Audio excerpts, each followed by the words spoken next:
Ya, perombakan kabinet akhirnya dilakukan oleh Presiden Joko Widodo. Sejumlah nama masuk menjadi menteri, mulai dari Sandiaga Uno hingga Wali Kota Surabaya Tri Risma hari ini. Sebelumnya, dua menteri Jokowi ditangkap oleh KPK. Nah, pertanyaannya sekarang adalah bagaimana kita melihat komposisi wajah baru Menteri Jokowi ini. Apakah komposisi ini komposisi yang ideal sebetulnya, baik untuk kalangan politik atau yang profesional. Kita akan coba diskusikan malam hari ini bersama dengan dua narasumber yang sudah bergabung dari luar studio. Saya akan sapa ada Mbak Nihayatul Wafiro, Ketua DPP PKB, atau Mbak Nini. Selamat malam, Mbak Nini. Selamat malam, Mas. Dan ada Pak Jayadi Hanan, Direktur Eksekutif dari LSI. Pak Jayadi, selamat malam, Pak. Selamat malam, Baik. Pak, saya ke Pak Jayadi dulu ya. Pak Jayadi, semalam sudah juga mendiskusikan hal yang sama. Kita lanjutkan lagi malam hari ini karena sudah ada pengumuman rupanya. Dari komposisi nama-nama yang muncul, yang Anda lihat Pak Jayadi, apa komposisi ini sebetulnya menunjukkan apa yang ingin disampaikan oleh Presiden Joko Widodo? Apakah ini sudah cukup ideal sebetulnya menurut Anda? Kalau ideal nggak ada ya, yang ideal ya. Tapi pesannya jelas ya, bahwa Pak Jokowi fokus banget ke pemulihan ekonomi. Di antara 6 yang diumumkan tadi, 4 orang itu kan ekonomi itu, terkait dengan ekonomi, pengusaha atau bankir dan sebagainya. Jadi pesannya fokus utama pemulihan ekonomi. Yang kedua, pesannya stabilitas politik ya. Jadi seperti yang kita diskusikan tadi malam, tidak ada pengurangan jatah untuk partai. Adanya cuma dirotasi. PKB dikurangi dari Menteri Perdagangan dengan Menteri Agama, kan gitu. Itu. Ya, kemudian yang ketiga, bidang kesehatan dan sosial itu diletakkan sebagai faktor yang mendukung untuk pemulihan ekonomi. Jadi itu saya kira yang saya tangkap pesannya itu. Selain lalu yang berikutnya adalah stabilitas dukungan politik juga menjadi prasyarat untuk memastikan agar ekonomi itu dapat dicapai dengan cepat begitu. Itu saya kira yang bisa kita lihat di posisi baru ini. Baik. Pak Jayadi, jadi ada 2 hal yang Anda baca ya. Pertama adalah soal komposisi menterinya ini tampaknya memang banyak yang punya background ekonomi, kemudian kita melihat juga dari stabilitas politik. Coba kita bahas dulu Pak Jayadi dari stabilitas politik. Nah, di sini meskipun hanya ada rotasi saja, tapi rotasi ini apakah cukup signifikan bagi partai politik? Ada Sandiaga Uno di sana, ada kemudian Gus Yakut jadi Menteri Agama, ada Bu Tri Risma hari ini jadi Menteri Sosial. Ada 2 hal ya. Dukungan politik itu, satu, jumlah kursi untuk partai nggak dikurangi. Kan Gerindra tetap 2, PKB tetap 3 ya, 4, 3 ya tetap. Pokoknya dari Agus Suparmanto diganti, lalu gantinya itu dapat Menteri Agama gitu. Nah di Kementerian Agama itu sekarang bergabung tuh P3 sama PKB. Wakilnya P3, menterinya PKB gitu. Satu ya, jadi dengan demikian dukungan politik dari partai-partai pendukung Pak Jokowi selama setahun ini bisa diharapkan diteruskan, dan itu diharapkan menjamin stabilitas dukungan terhadap kebijakan presiden ke depan. Itu satu. Yang kedua yang juga menarik, semua lawan Pak Jokowi di Pilpres masuk semua, Pak Prabowo, Pak Sandi masuk semua. Jadi disengaja atau tidak disengaja, itu menjadi semacam paling tidak di atas kertas. Mestinya jaminan stabilitas dukungan politik itu terjaga. Jadi itu berarti Pak Jokowi ingin melakukan betul-betul percepatan tanpa terganggu oleh pertanyaan apakah dukungan politiknya cukup atau tidak. Ya masuk akal saja itu, karena memang harus cepat itu menyelesaikan persoalan pandemi dan kemudian recovery ekonomi. Begitu Mas Renhat. Oke. Jadi Anda juga melihat masuknya Sandiaga memang cukup menarik karena akhirnya lawannya Pak Jokowi di Pilpres, Capres dan juga Cawapres sekala itu juga masuk. Akhirnya ini juga menjadi simbol bahwa stabilitas politik juga menjadi pertimbangan dari Presiden untuk melakukan reshuffle kali ini. Saya ke Mbak Nini kalau begitu. Mbak Nini, dari partai politik, paling tidak dari PKB, ini sudah yang cukup menyenangkankah bagi partai politik kalau kita bicara soal stabilitas politik yang tadi disinggung juga oleh Pak Jayadi? Jadi sebenarnya ketika reshuffle ini tentu yang kita lihat adalah bagaimana para pembantu presiden ini benar-benar bisa melakukan kerja maksimal dalam kondisi yang tidak stabil sekarang ini. Pandemi yang luar biasa secara kesehatan dan juga secara ekonomi. Dengan adanya reshuffle ini tentunya kita berharap kerja-kerja dari pembantu presiden ini lebih maksimal lagi. Tentu kami di PKB merasa bahwa ini adalah reshuffle ini benar-benar dibutuhkan oleh Presiden dalam rangka untuk mensupport kegiatan-kegiatan dan program-program Presiden ke depannya. Kami dari PKB mengucapkan selamat tentunya untuk Yakut dan juga Pak Lutfi sebagai Menteri Perdagangan. Jadi saya pikir beliau berdua punya kapasitas dan kualitas yang cukup bagus untuk mengemban amanah ini, yang nantinya juga kestabilan isu-isu agama yang selama ini menjadi poin, apalagi akhir-akhir ini, tentu kita berharap dengan adanya Gus Yakut sebagai Ketua Ansor, dan beliau adalah posisinya kemarin Wakil Ketua Komisi 2 di DPR RI, dan pasti support dari NU, support dari PKB, dan seluruh masyarakat Indonesia untuk menjadikan isu agama tidak menjadi dipolitisasi. Ini sangat begitu juga dengan Pak Lutfi. Dengan pengalaman Pak Lutfi yang luar biasa, terakhir beliau jadi Dubes Amerika, pernah jadi Menteri Perdagangan, tentunya ini menjadi kekuatan Pak Lutfi mengembang amanah menjadi Menteri Perdagangan. Oke. Kalau di periode sebelumnya, Menteri Agama sebelumnya Pak Fahrul Razi, apa Anda melihat tidak cukup bisa untuk menangani isu-isu agama yang terjadi? Karena kan tadi Anda katakan karena Gus Yakut ya harapannya tentu bisa meminimalisir begitu masalah-masalah yang isu-isu berkaitan dengan agama. Tune in seseorang ini kan terasa, Mas. Jadi ketika seseorang memahami betul dengan isu agama, dengan persoalan-persoalan agama, terutama kita kalau kami di PKB, terutama pesantren, ini menjadi hal yang sipil. Contoh, ketika kemarin banyak pesantren yang terkena terkena COVID, bagaimana kiprahnya? Bagaimana persoalan-persoalan yang dibutuhkan real di masyarakat, yang dibutuhkan pesantren, itu seperti apa?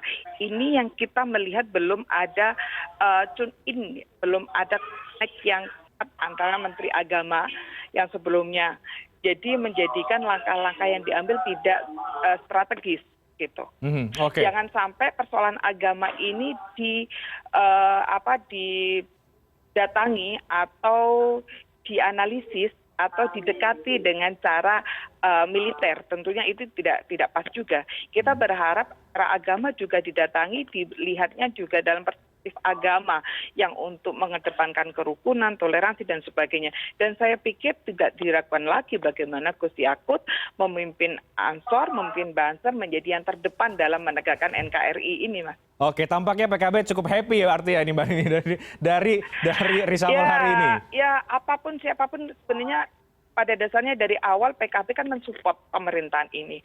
Apapun keputusan Pak Jokowi yang ketika ingin melakukan langkah-langkah strategis, kita sangat mendukung itu. Bukan hanya di di kabinet, tapi juga di DPR begitu. Oke, saya ingin nanti Pak Jayadi mengomentari soal tadi itu, termasuk juga begini Pak Jayadi, ini kan reshuffle ini juga sudah sebagian pihak sudah mulai mendesak ya, sejak kemudian ada 2 menteri yang ditangkap oleh KPK. Ini menjadi catatan penting untuk pemerintahan Presiden Joko Widodo. Apakah komposisi ini, oke kita bicara soal stabilitas politik, tapi apakah komposisi ini bisa kemudian memenuhi ekspektasi atau harapan publik, apalagi di tengah kondisi pandemi COVID-19 yang punya masalah dari segi soal kesehatan, juga punya masalah di bidang perekonomian. Kita bahas usai jeda, kami akan segera kembali sesaat lagi.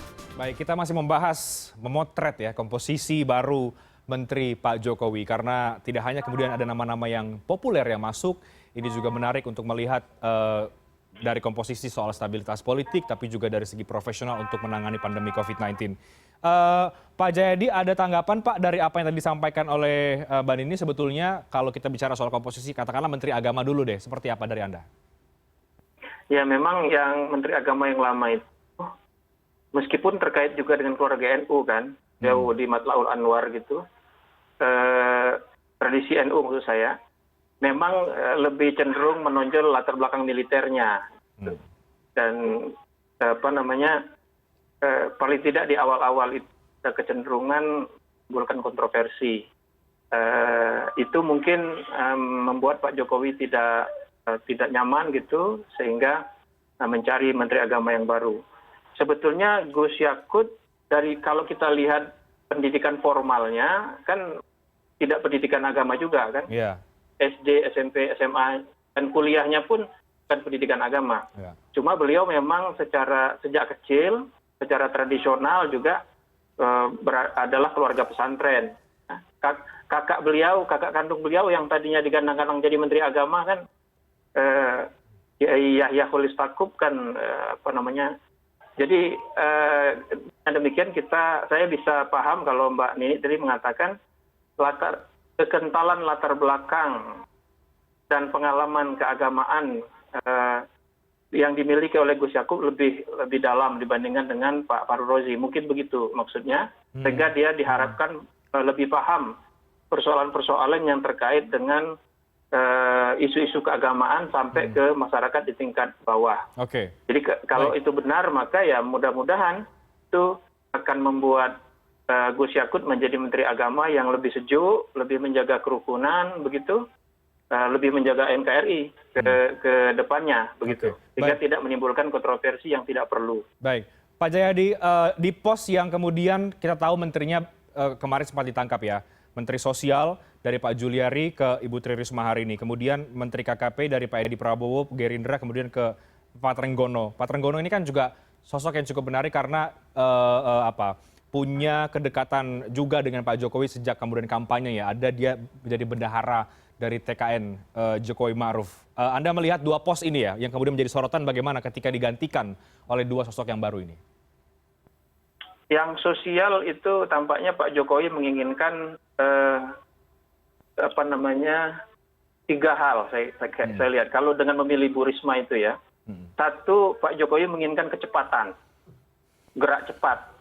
Ya. Nah, Bu Risma terkenal dengan karakter orang yang selalu mencoba untuk gerak cepat langsung pada penyelesaian masalah.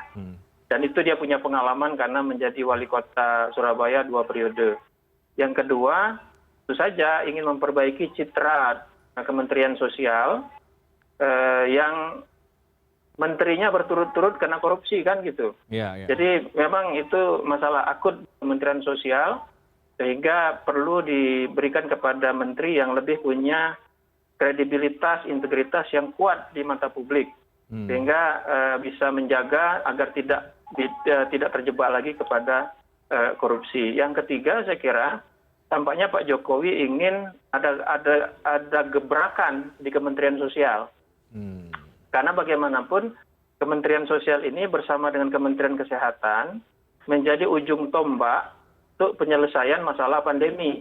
Kalau Kementerian Kesehatan itu terkait langsung dengan mengatasi sumber masalah pandemi, yaitu virusnya, termasuk nanti pada mulai 2021 itu vaksinasi yang tidak mudah untuk dilaksanakan.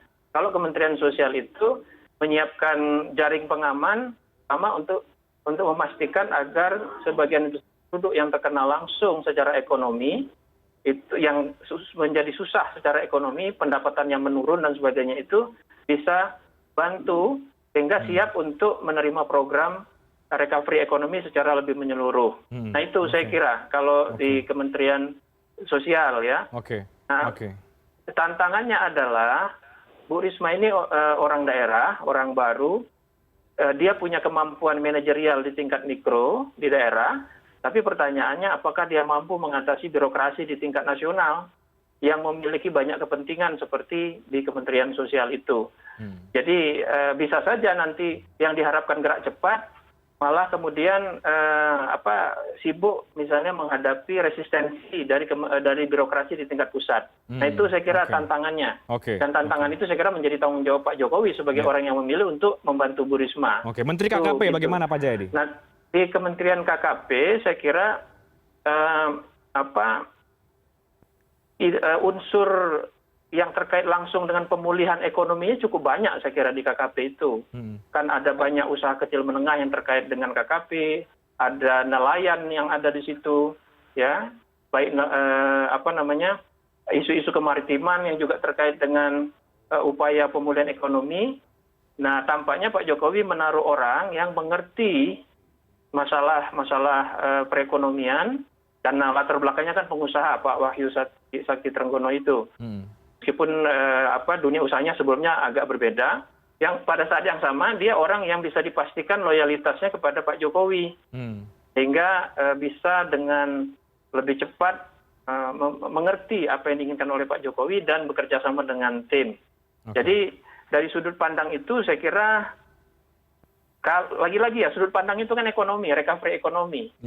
Baik KKP, jadi dari semua menteri yang sekarang ditunjuk ini kan tema utamanya itu recovery ekonomi yang menjadi titik tekan ke depan itu, dan harus didukung oleh unsur kesehatan, unsur sosial. Itu menurut saya. Dari sisi itu ya wajar kalau Pak Jokowi punya harapan kepada mereka gitu. Oke, baik. Mbak Nini, yang jelas reshuffle ini juga tentu bertepatan juga momennya dengan penggantian 2 pos kementerian ya, yang kemudian ditangkap oleh KPK. Bagaimana Anda melihat itu, Mbak Nini, baik secara stabilitas politik, kemudian juga untuk catatan yang tadi disampaikan juga oleh Pak Jayadi? Jadi sebenarnya kebetulan saya juga wakil ketua Komisi 9 yang bermitra dengan Kementerian Kesehatan. Jadi ini menjadi momen yang sangat penting bagi saya, bagi kita semua, bagaimana kita di tengah pandemi ini punya 2 PR yang luar biasa. Grand design kita dalam menyelesaikan COVID ini ada 2. Yang pertama dari sisi kesehatan, yang kedua adalah dari sisi pemulihan ekonomi. Nah kalau kita melihat reshuffle ini lebih pada pemulihan ekonomi. Cuman kita berharap sisi kesehatannya ini tidak terganggu. Sisi kesehatannya juga menjadi salah satu faktor utama dalam pemulihan COVID ini. Ini tentu menjadi PR di seluruh kementerian, terutama Pak Budi sebagai Menkes yang baru. Kita juga sangat berterima kasih kepada Pak Terawan yang selama ini sudah luar biasa jungkir balik mengurusi COVID. Kita tahu di Komisi 9, kebetulan mitra kami. Cuman di satu sisi ini juga kita punya harapan baru kepada Pak Budi sebagai Menteri Kesehatan dalam menangani COVID ini. Ini tentunya tidak mudah, tapi memang harus dilakukan oleh Pak Jokowi agar nantinya pemulihan COVID ini memang benar-benar berjalan. Berjalan dalam artian tidak hanya dari sisi kesehatannya left behind, tapi juga sama-sama bergerak. Yang sisi ekonomi bergerak, sisi kesehatannya juga bergerak. Nah, saya kira ini kalau dari sisi partai, reshuffle ini tentu tidak mengganggu dari bagian dari proporsi yang diberikan ke partai. Semuanya berjalan dengan baik, masuknya Sandiaga Uno, walaupun akhirnya kan kita akhirnya 2. Kalau tadi analisisnya bahwa yang masuk di reshuffle kabinet ini adalah seluruhnya adalah orang-orang dulunya adalah orang-orang Jokowi dari TKN, tentu itu kita bisa bantah karena Pak Prabowo dan Pak Sandiaga Uno juga finally masuk ke kabinet. Masuk ke kabinet. Nah ini juga bentuk bagaimana Jokowi dalam menjalankan pemerintahannya sudah tidak lagi memikirkan mana lawan, mana kawan, tapi memang diambil orang-orang yang profesional yang bisa menyelesaikan persoalan ini. Saya pikir juga masuknya banyak nama-nama yang ada sekarang ini sudah sangat kompeten ya Mas ya. Kita lihat Bu Risma, Pak Sandiaga Uno, Pak Lutfi, Pak Trenggono, Gus Yakut. Ini juga bukan nama-nama yang asing yang tidak punya kapasitas, yang tidak punya background sebelumnya pada posisi-posisi menteri yang mereka tempati sekarang ini. Mbak Nini, khusus untuk Menteri Kesehatan, Tadi kan Anda menyinggung harapannya tentu ya terhadap Menkes yang baru. Tapi realistis tidak, Mbak Nini, harapan itu? Mengingat kita tahu background-nya dari Pak Budi Gunadi Sadikin ini lebih banyak sebetulnya tidak berkecimpung di dunia kesehatan. Jadi kalau kita melihat sebenarnya sekarang ini kalau banyak menteri-menteri yang juga kita melihat apakah menteri ini harus pokok orang yang punya fokus pada bidang kesehatan. Tentu juga apa harus fokus pada bidang tertentu, tidak juga. Karena manajerialnya yang paling dibutuhkan sekarang ini kan. Bisa juga nanti mungkin saja Pak Budi ini punya wamen yang mungkin dari orang kesehatan kita juga tidak pernah tahu itu. Cuman saya pikir kondisi sekarang bagaimana PR luar biasa di Kementerian Kesehatan yaitu vaksin yang sekarang ini sedang menunggu EUA dari Badan POM ini butuh langkah cepat dan saya tidak bisa berkomentar lebih banyak mengenai Pak Budi. Kita lihat, saya berharap sih ada langkah-langkah yang jelas dalam menangani COVID ini. Jadi dengan background-nya Pak Budi, saya pikir ini bisa di manajerial di Kementerian Kesehatan bisa lebih baik lagi untuk bisa mengambil keputusan penting dalam menangani COVID. Jadi bukan hanya persoalan memiliki pengetahuan, tapi kalau tidak punya kemampuan manajerial juga susah juga, Mas. Oke, baik. Mbak Nini dan juga Pak Jayadi, kita juga yang sudah baru bergabung, ada Bang Ali Mohtar Ngabalin ini, tenaga ahli utama dari kantor staf Presiden yang sudah bergabung bersama dengan kami. Bang Ali, selamat malam, Bang. Selamat malam, Renat. Baik, ada Mbak Nini di sini, ada Pak Jayadi, Bang Ali. Oke, Dr. Jayadi, Mbak Nini, apa kabar? Baik, Pak. Baik, kita break dulu sebelum saya ke Bang Ali. Bang Ali, kita break dulu, nanti saya akan tanya banyak juga dari Anda dari sebagai yang ada kemudian di lingkungan kantor staf Presiden, kemudian membaca atau melihat reshuffle dilakukan oleh Pak Presiden kali ini. Kami akan segera kembali sesaat lagi. Baik, karena Bang Ali Mohtar Ngabalin sudah bergabung, saya akan langsung ke Bang Ali Mohtar Ngabalin. Bang Ali, kita melihat komposisi menteri yang diumumkan oleh Presiden ini cukup menarik, di mana juga ada Pak Sandiaga Salahuddin Uno di dalamnya. Tadi kita sudah bahas banyak soal komposisi-komposisinya. Kalau masuknya Bang Sandi ini, Bang Ali, apa jangan-jangan kemudian Presiden memang berusaha untuk merangkul semua kemudian yang pernah menjadi lawan politik pada Pilpres 2019, Bang? Di beberapa teman saya sudah sampaikan bahwa politik itu adalah kemampuan seni seorang manajer dalam mengelola kekuasaan. Karena itu memang ketika situasi hari ini dan menjadi perhatian banyak orang, saya pikir inilah yang tidak banyak orang tahu dari watak dan kemampuan seorang Presiden Joko Widodo. Sehingga kalau Renat juga menanyakan tentang Sandiaga Uno, kemudian beberapa yang lain, saya mau katakan bahwa seperti inilah yang mungkin harus juga menjadi satu pelajaran penting bagi publik tanah air terhadap apa yang kita sebut dengan hak dan kewenangan seorang kepala negara yang undang-undang menyebutkan itu dengan jelas, transparan dengan hak prerogatif sebagai seorang presiden. Karena itu saya pikir ini menjadi sesuatu yang penting bagi sejarah perjalanan politik di tanah air.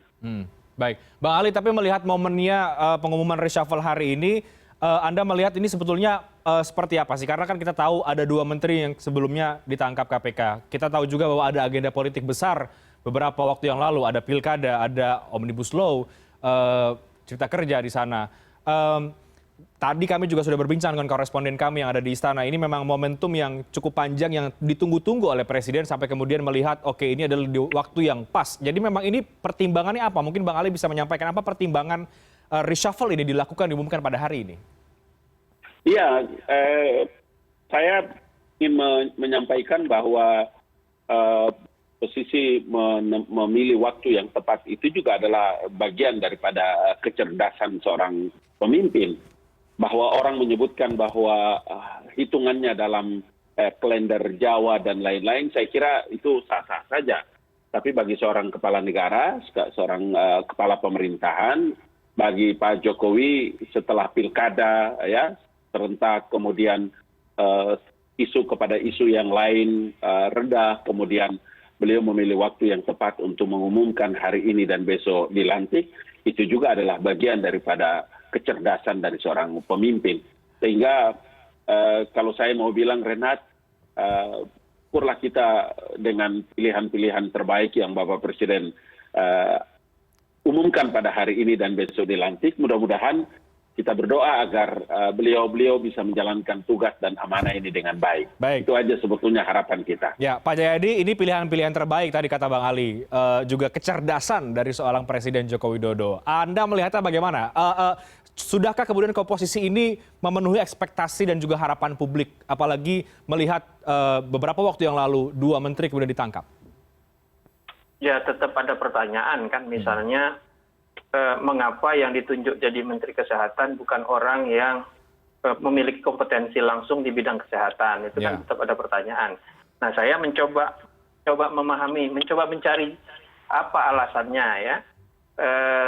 Menurut saya, tapi dengan catatan bahwa salah satu problem Menteri Kesehatan yang lama itu bukan hanya soal leadership dan manajerialnya, tapi juga ada problem komunikasi yang akut antara beliau, walaupun beliau orang di bidang kesehatan juga, dengan stakeholder yang terkait kesehatan itu, misalnya dengan ID. Itu kan ada problem, karena beliau pernah dihukum secara etik, misalnya ya, ada problem. Nah, sekarang Menteri Kesehatan dipegang oleh orang yang sama sekali di luar orbit kesehatan itu sendiri dalam pengertian background maupun kompetensi. Nah, harus ada jembatannya itu. Harus ada jembatannya. Tadi Mbak Nini menyebut mungkin wakil menteri, mungkin ya. Harus ada jembatannya.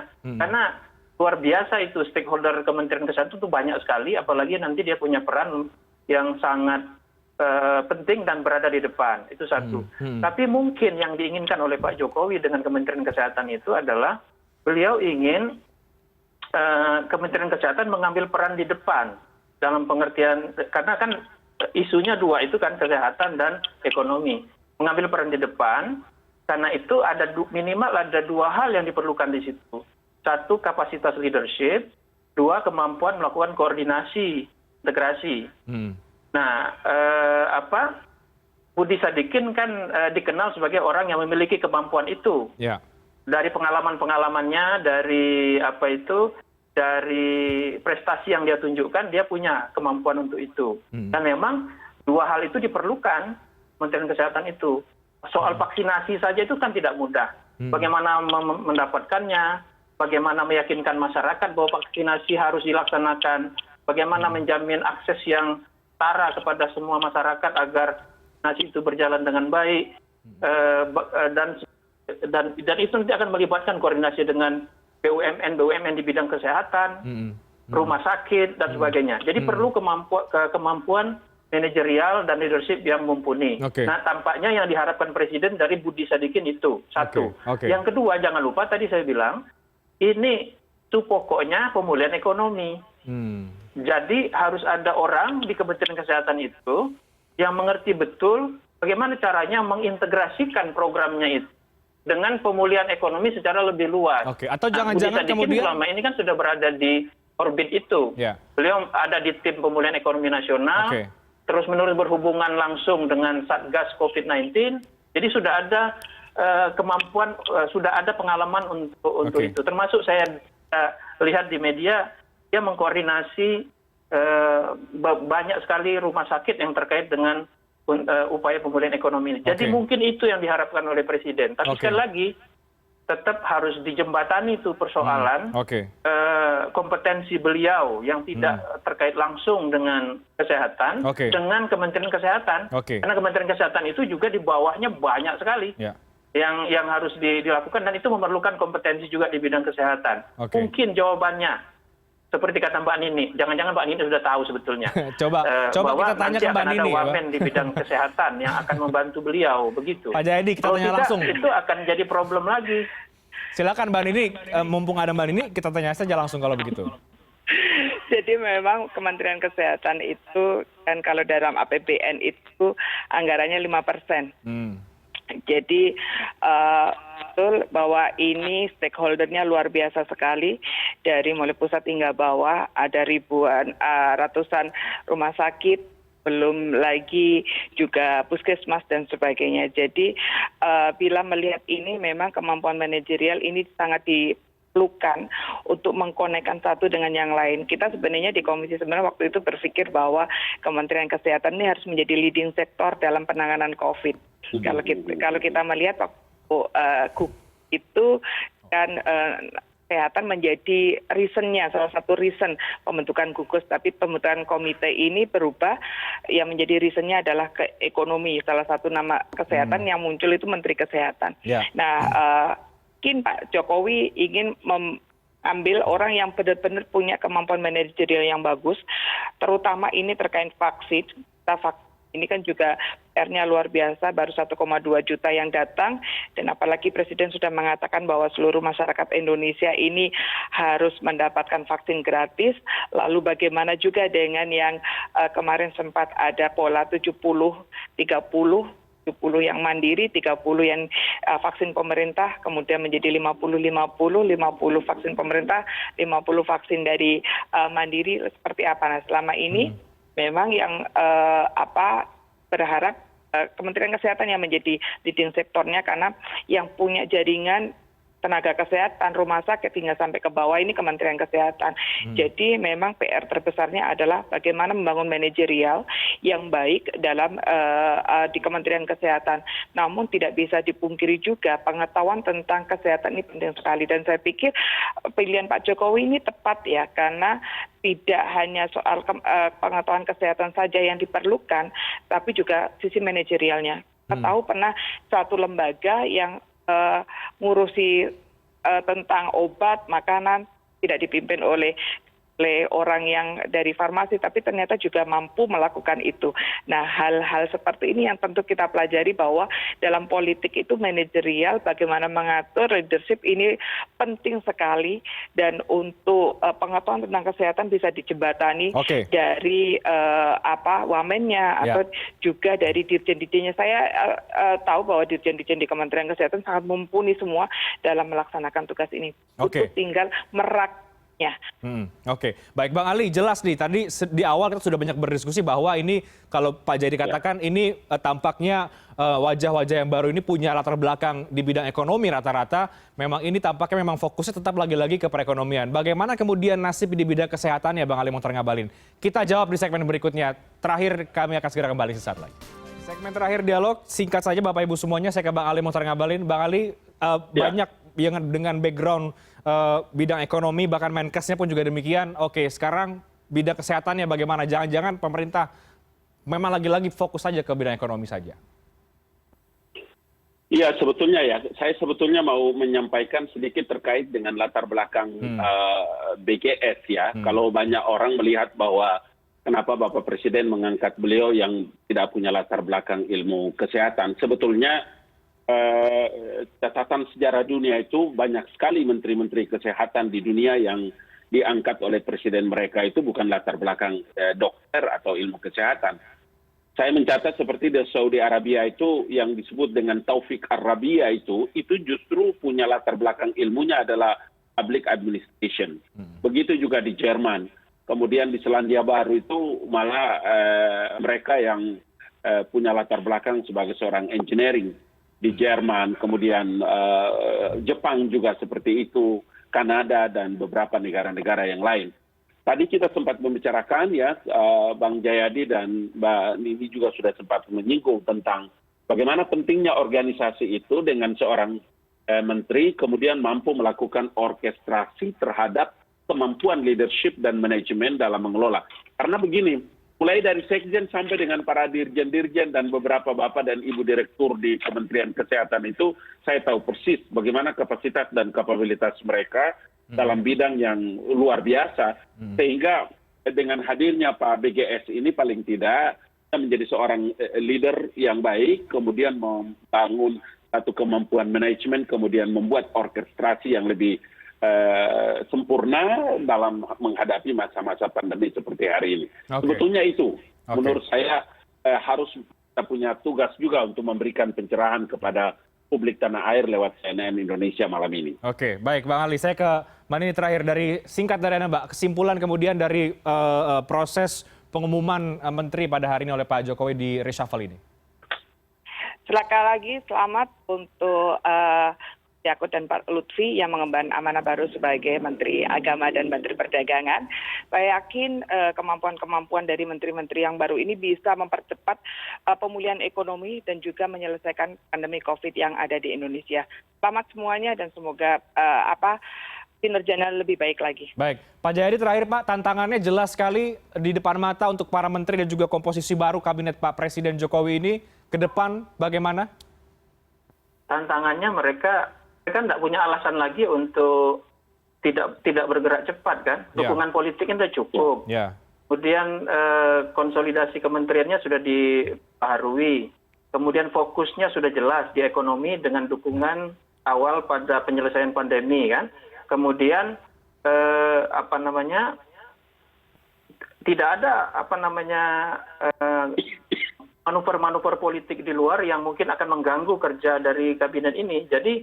Jadi kalau misalnya tidak bisa gerak cepat menyelesaikan masalah pandemi dan recovery ekonomi, ya problemnya mungkin menteri-menterinya nggak bisa kerja gitu. Oke, kita lihat ke depan bagaimana Pak Jayadi, Mbak Nini dan juga Bang Ali, seperti apa yang terjadi dari para menteri ini. Dan tentu juga kita berharap bahwa tidak ada lagi kemudian kita melihat ke depan ada menteri-menteri yang juga ditangkap oleh KPK karena melakukan korupsi. Itu juga menjadi penting dan menjadi catatan bagi masyarakat untuk kabinet Pak Presiden Joko Widodo. Terima kasih banyak Mbak Nini, terima kasih Pak Jayadi, Bang Ali Muhtar, terima kasih banyak, sehat-sehat semuanya, terima kasih sudah bergabung pada malam hari ini.